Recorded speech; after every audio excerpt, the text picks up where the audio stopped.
Всех приветствую на своем канале. В этом видео я буду шить лоскутную заготовку. Пэчворк блок, похожий на блок мерцания. Еще он называется Лондонская площадь.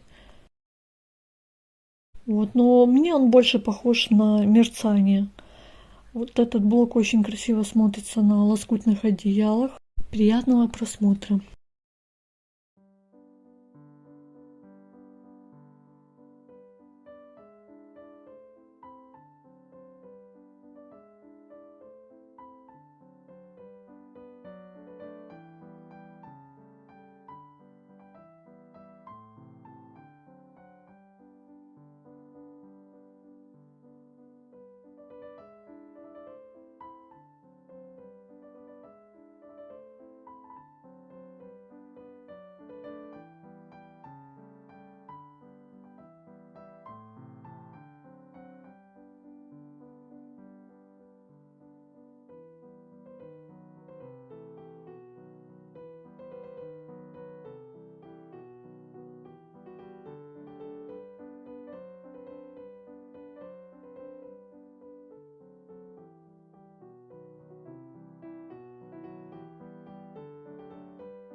Получившиеся блоки можно складывать как вам угодно, как вам нравится.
Получается как бы такой плавный переход одного квадрата в другой квадрат. Вот. Почему мне похож он на этот блок на мерцание? Как бы вот через мерцание переходы похожи. Очень этот блок красивый, конечно, для лоскутного одеяла. И очень хорошо тут подойдет контрастная ткань по цвету, потому что будут такие вот интересные переходы. Спасибо вам за просмотры, лайки, комментарии. Всех вам благ и удачи в творчестве.